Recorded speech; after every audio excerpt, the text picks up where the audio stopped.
I'm gonna break up the review here. So for fans watching the San Jose Minnesota game, I've got to break it up somewhere. So I'm gonna break it up, even though that game's after two periods. That one I will review with the late games, and I've got four games to review now. That way that frees up this board for me to get set up for the preview tonight.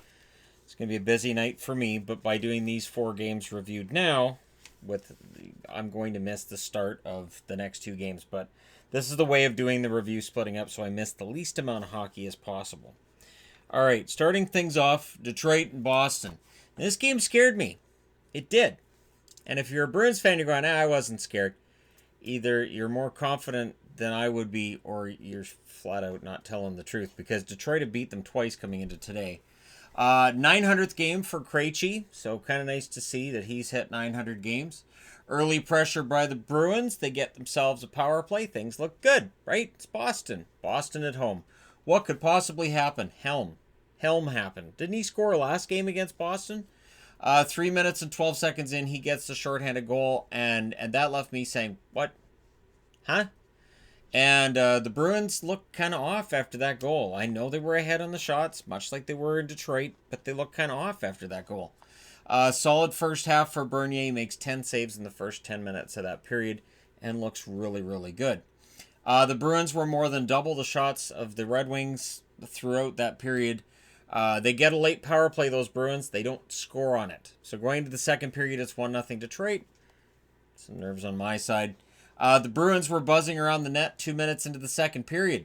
And it's notable how quiet the crowd was in that second period, probably thinking, what's going on? Don't Detroit have 14 wins? Weren't we number one in the NHL? What's happening? And I'm at this point trying to figure out, so how do I figure out the power rankings if they lost to Detroit twice in a week? That doesn't matter. The Wings get a power play after McAvoy scores at 8:01. So McAvoy, glad to see him get his second. Now that he got his first, he gets his second. Things are good for him from here. The Wings do get a power play really quickly after that goal. So at 1-1 with the power play, Boston gets it back. Bergeron gets the shorthanded marker from Marchand at 9 minutes and 40 seconds. Bergeron's first shorthanded goal of the year. Marchand still seeking his first. He's had a shorthanded goal 9 straight years. He's trying to make it 10. We'll see whether or not he gets there. Krejci nearly scored out of the box. So Boston swarming at this point, and that swarming would pay some dividends. Coyle scores from McAvoy and Heinen at 12 minutes and 30 seconds. So McAvoy with a goal and an assist to that point. The Wings were unhappy on that play because there was a missed high stick. And here's how obvious it was. Jack Edwards brought it up a ton and said, yep, that was a missed call. The Wings get a power play right after, and Edwards even said, basically along the lines of, normally you would complain that that's a weak call, but after that high stick that was missed, no big deal. And with everything that's been going on today, I'm going to come up with a video tomorrow on the inconsistency people are complaining about from Department of Player Safety and my own proposal on how to fix that. So look for that tomorrow. The Wings got another power play late, but they don't score third period. And it's worthy of note, Coyle's line has been great in this game. Not that he ended up being one of the 3 stars. I probably would have put Charlie Coyle on the 3 stars. Pastrnak nearly scored. Rask denied Lindstrom his first NHL goal. I thought Lindstrom played well for Detroit. Pastrnak would get his 42nd from Marchand at 13:03. So right now, as we speak, he's the number 1 goal scorer in the NHL. By the end of tonight, that could change, but he's got 42. Athanasiou then had a fight with Wagner, so things were a little bit fighty in the earlier games today. And for Detroit, likely just some frustration with how this season's been going. Boston does win the game 4-1. Bernier, 37 saves on 41 shots. He played very well. Rask saved 25 out of 26 in the victory. Remains undefeated in regulation at home this season. Marchand, McAvoy, and Rask are your 3 stars. Power play, 0 for 3 for Detroit. 0 for 2 for Boston. Shots 18-6 Boston in the first, 12-8 Boston in the second, 12-11 Detroit in the third. Final shots 41-26. So Boston avoids the dreaded trap. And there we go. Now, Nashville. Nashville went into St. Louis. This was a great game. And if you're a Blues fan and you're saying, I'm not worried, it's because you won the Stanley Cup this year, isn't it? So if these guys don't end up doing much of anything this year, it's no big deal. And there are a lot of reasons why St. Louis would be struggling right now that we all know about and we've all gone through. They had a pregame ceremony about Bowmeister, and they gave thanks to the Ducks and the Ducks medical staff and everything for everything that's been going on. So the shots were 4-0 for Nashville 5 minutes in, and it just felt like St. Louis was off at that point. Duchesne hit the post, and then Schenn had a fight with Forsberg. I don't think Forsberg fights a lot. I didn't hear a whole lot about it, but it seemed odd seeing those two go at it. Arvidsson would score from Granlund and Johansson at 6 minutes and 29 seconds. And the Blues looked pretty flat. They had no shots to that point in the game. 0. Tenorti then had a fight with Bortuzzo. Bortuzzo clearly was trying to get his teammates going, trying to get this game and this fan base fired up.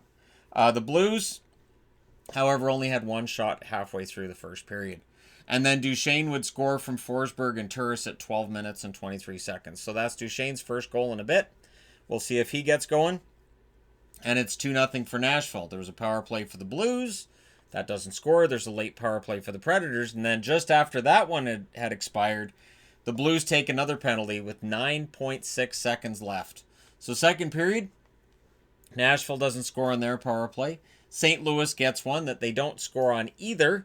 As things go back and forth, there was a lot of power plays in a couple of these games today. At least it felt like it. Sanford would score his 5th in 2 games from Blais and Thomas at 4 minutes and 13 seconds. Then after that, there was a puck that hit Barbashev in the head. He would end up leaving the game under concussion protocol. But Turris would score while Barbashev was clearly not right from Johansson at 4:34. And you could argue that the referee could have blown the whistle there, but Barbashev gets back up. So it's kind of iffy as to whether or not you can call the play and say, hey, this guy looks to be hurt when he's up and skating around. So I understand why they didn't blow the whistle, but tough break there for St. Louis. So Turris would get that goal at 4:34. The Blues get a power play. They do score on it. Schwartz from Schenn and Perron at 6 minutes and 18 seconds. And that momentum continues for St. Louis right up until Kyrou gets a goal from Bozak at 10 minutes and 50 seconds. That ties the game up at 3. Here we go. Blues are back in it. The fans were going crazy. And the Blues pushed for the lead with 4 minutes left. Right to the point where that pressure drew another power play. So we go into the third period, and things are tied up. The Predators get a power play early on, and they score. Granlund from Yossi and Turris at 3 minutes and 59 seconds. The Blues take another penalty. And Bortuzzo was skating around looking for a fight at that point. He wanted another one. This was a very scrappy game, and I don't envy the officials for trying to call this. There was 4-on-4 play after the unpleasantness that involved Bortuzzo and numerous members of the Nashville Predators. St. Louis pulls the goalie with 1 minute and 45 seconds left. The Predators hit the post with the empty net from the other end of the ice. The Blues call a timeout. All for naught. Nashville comes out of St. Louis with a win. Nashville's slide is really, we're at the point where they have 2 wins in 11 games. So something's got to give here. I'm wondering if Armstrong's going to be looking to add at the deadline. He has some money to do so if he wants to, and I don't think that would be the worst decision. Saros saves 24 out of 27 in the win. Allen saves 23 out of 27 in the loss. Turris, Duchesne, and Schwartz are your 3 stars. Power plays, both teams go 1 for 4. Shots favored Nashville 15-7 in the first, and in the second and third they favored St. Louis 10-7 and 10-5 respectively. Final shots 27 apiece. But this was a great road game, and now they face each other again tomorrow in Nashville. Next up is Philly. The Flyers go into Tampa, and I have to make another Tampa video. Now, Tampa fans are going to be like, hey, you jinxed us with the last video you did after the 10-game winning streak. Yeah, really, really well, because they have another 10-game winning streak. So the rule is if a winning streak hits 10, I have to do a video on it. So there you go. Tampa Bay 10-game winning streak. And tonight's game, it never really felt like it was in doubt, although Philadelphia is capable of severe switches in the momentum of a game. Killorn scores early from Shattenkirk and Sergachev at 3 minutes and 17 seconds as they get ready for their 11th win in a row at home, which is a record. That was banked off of Carter Hart. So you can either look at this as Hart should have hugged the post better, or Killorn banks it in like he's playing pool. Either way, you can look at it. I guess it depends on your point of view. There was a power play for the Flyers. A lot of power plays in this game. Vasilevsky looked sharp in the first half and throughout this game. Tampa gets a power play they don't score on. Paquette, though, would score from Johnson and Maroon at 14:55, and it's 2-0 Tampa after 1. So it's an uphill climb from here. And then early in the second, I should say, Verhaeghe gets a goal from Hedman and Gord at 2 minutes and 35 seconds. That makes it 3-0 for Tampa. Ouch. Flyers hit a crossbar, and Vasilevsky held. So crossbars and posts, you could hit if you're a Flyer. You just couldn't hit the net. The shots were 6-1 for the Flyers 7.5 minutes into that period. So that one shot was the Verhaeghe goal. Then the Flyers get a power play they do score on. Provorov gets the power play goal from Giroux and Couturier at 8:57. So we're before the halfway mark of the game. It's 3-1 Tampa. There's a chance, right? Tampa gets another power play. Then the Flyers get a power play. And then it continued. There was some 4-on-4 play back and forth. And late, the Bolts get a power play. There was 38 penalty minutes in total in this game. And I'm pretty sure all of it was minors. So it was pretty penalty-filled game. Third period, there was 4-on-4 play early because, of course, there was. Provorov boarded Cirelli. Cirelli was in an awkward spot. Very fortunate Cirelli doesn't really get hurt on the play. And it could have been a lot worse. Provorov didn't hit him as hard as he potentially could have there. But he does get the penalty. Vasilevsky was robbing the frustrated Flyers, as I put it. Like, they were getting pretty darn frustrated and trying to take the body on every play to wear Tampa down. There's a power play then for the Flyers that doesn't score. Braden Point would go the other way. Beautiful goal by Point. He's on a 10-game point streak now. Stamkos and Kucherov with the assists at 12:34. The Flyers get another power play. They do score on that one. It's Van Riemsdyk scoring from Niskanen at 15:31. They pull the goalie with 4 minutes and 21 seconds left. Now, normally I would say that's crazy. But against Tampa, you got to do crazy stuff because these guys win every game. Giroux would score with the goaltender pulled from Provorov and Konechny at 16:15, so it worked there. They tried it again, and the thing is, initially the referee waved it off. I'm not sure why, because clearly to me, the momentum of Vasilevsky made the save carried him into the net. So I'm not sure how he waved that off, and then the announcer's like, well, I can't see it's in the net. It's like, yeah, it's a black puck and it's a black jersey, but it's in the net. We know it's in the net. Just because it's black puck, black jersey doesn't mean, well, we can't see it, so it doesn't count. Every goaltender wearing a black jersey would just sit behind the line and go, none of them have gone in. So yeah, that one counted. The Flyers take a timeout with 1 minute and 6 seconds left, and Tampa Bay adds the empty netter. It's Kucherov from Stamkos and Hedman at 19 minutes and 38 seconds. 5-3 win for the Tampa Bay Lightning. Just amazing, these winning streaks they've been going on. They've been fantastic. The interesting thing was that they pointed out at the start of this game, they said, these games, this game had 9 goals in it last time around. Won't see that this time because these teams are really stingy defensively. And I thought, yeah, we'll see about 9. We got 8. So Hart saves 19 out of 23 in the loss. Vasilevsky saves 30 out of 33 in the win. I'm naming the 3 stars because at the time I started this, the app's not telling me the 3 stars. Sometimes it takes a while. So for me, the 3 stars of the game: Vasilevsky of Tampa with some fantastic saves. Claude Giroux of Philadelphia, who made it close and was the best Flyer I felt tonight. And Stamkos, I gave 3rd star for the Tampa Bay Lightning. So there you go. Shots were 11-8 in the first for Tampa, 10-6 Philly in the second, and 15-7 for Philadelphia in the third. Final shots 33-24 in favor of the Flyers. The Flyers go 2 for 5 on the power play, and Tampa Bay goes 0 for 5. So there you go. And the last game that we're going to review is the Edmonton Oilers, who go in against Florida, and this is a great road game by Edmonton. They're missing McDavid, they're missing Cassian. It's easy to say, that's it. You know what? I like Benson. Give Benson more ice time. I may be biased because I'm a Vancouver Giants fan and I watched him play in Vancouver. Give Benson more ice time. All right, the Panthers pressured around the 5-minute mark, but the Oilers had a really good first half of this period. Not only that, but they're up 5-2 in shots at the half, and they would be up 9-2 in shots pretty darn quick after that. Montembeault was the one keeping it scoreless. So Montembeault, who doesn't get a star, can I give out an honorary star when I've already done 3 stars in this one? I'll give Montembeault an honorary star because I thought he had a very good game. Which, is there a goalie controversy in Florida, or does it not matter at this point? Because Florida looks like they're imploding right now. This is their 4th straight loss at home. Larson would score his first in 59 games. Hopefully this doesn't get changed, right? It went straight in. Nugent-Hopkins and Yamamoto with the assists at 15-14. There's a late power play for the Panthers. So we go into the second period, 1-0. Achari and Benning had a scrap of sorts. I don't know that they qualified it as a fight. Barkov gets hurt on a Benning hit, which was clean, but Barkov got kind of shaken up there. And Achari, because if you throw a hit on a star player, you better be ready to drop the gloves. Benning had to do that. The Oilers had a power play, though, on Achari, who slashed Benning to get him into the fight. So the slash, it wasn't an instigator, it was a slash. You see the extra 2, you expect an instigator.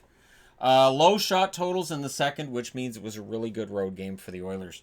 They kept the opportunities for the Florida Panthers to the outside and very, very infrequent. The Oilers pressed with 5 minutes left, and then after that, Koskinen denied Achari. Achari trying to get to the 20-goal mark for the first time in his career. Didn't get there today. Third period, early. 13 seconds in, it's Leon Draisaitl scoring his 91st point of the season from Yamamoto and Nugent-Hopkins. So Draisaitl continues his hot streak. 91 points. He's winning the scoring title. Spoilers. Early Panthers power play. Koskinen was the one holding down the fort. Koskinen, very good game for him. And I thought he had a really solid game. He doesn't get in the 3 stars either. All right, I'm not sure how these 3 stars work then, because Montembeault I thought was the best Florida Panther, and Koskinen was fantastic as well. Huberdeau would score from Ekblad and Barkov at 8:46. So they do get within a goal. There was a power play for the Panthers. Shorthanded, Jujhar Khaira misses, and then he has another opportunity that Montembeault saved. So Khaira, he's going to see that one in his sleep tonight. That one's going to drive him nuts. But when you win a game, it's not quite as bad. Benson nearly got his first shortly after that. And the point is in this game, if Koskinen can see it, he's going to save it. There's no way around it. Koskinen absolutely dialed in today. This is Koskinen as he was the first month of the season. And if he's rounding into form like this, and with Smith playing the way he has lately, Edmonton has no goaltending problems, which is major. They pull the goalie with over 2 minutes left. Sorry, I'm just looking at a goal being scored in this game. So I am paying attention to what's going on here while I'm talking to you fine people. Nurse would get the empty netter with 18 minutes and 2 seconds, or at 18 minutes and 2 seconds, so with 1:58 left in the game. Nurse got a little pat for that from Koskinen after making a fantastic shot block. So Nurse had a very good game. And then they pull the goalie again, and Yamamoto gets the empty netter from Draisaitl at 19:14. This is the first career 3-point game for Yamamoto, who also didn't get into the 3 stars. So Yamamoto, big game. He is playing very, very well for the Oilers. I believe they said he has 7 points in his last 5 games. And Zach Hu, Connor Hu, these guys were fine today. 4-1 victory for Edmonton, and they move within 1 point of first place Vancouver with the victory. Koskinen, 33 saves on 34 shots for the win.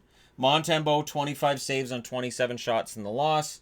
3 stars, Draisaitl, Nugent-Hopkins, and Huberdeau. Power plays, Edmonton 0 for 1, Florida 0 for 3. Shots were 11-10 Oilers in the first, 9-6 in favor of Florida in the second. Like I said, the second was a great road game for the Oilers, and 15-12 for Florida in the third. Final shots, 34-29 in favor of the Florida Panthers. But the Oilers come out with the win.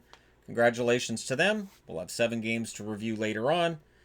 Thank you guys so much for watching. Let me know what you guys thought of these games in the comment section below as always.